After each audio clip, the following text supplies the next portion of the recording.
تفتكروا ايه ممكن يغير وضع مصر في خريطة العالم؟ حاجة جبارة ومش مجرد فكرة، دي حقيقة.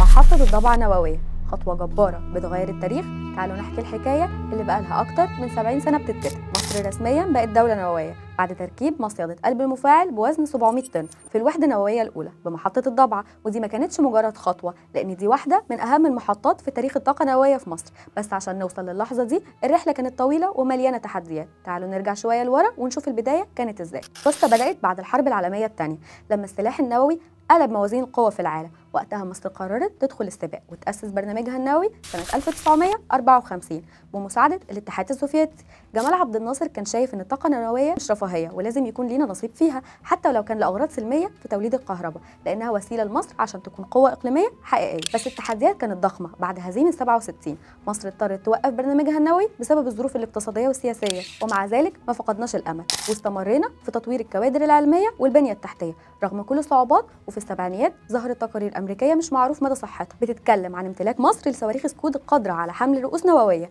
وإن ده كان جزء من استراتيجية الردع المصري.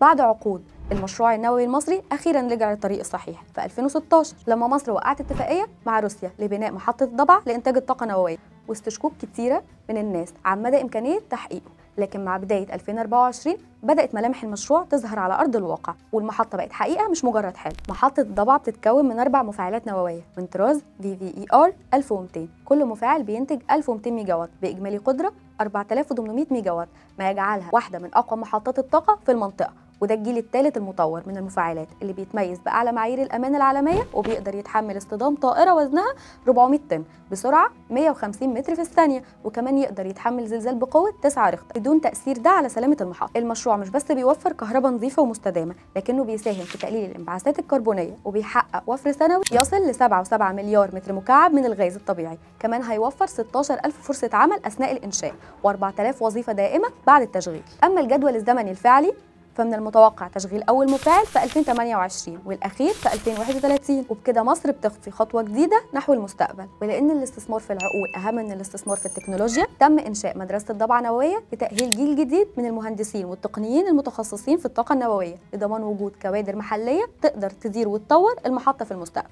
مشروع الضبعة مش مجرد مصدر للطاقة، لكنه مشروع قومي بيغير قواعد اللعبة.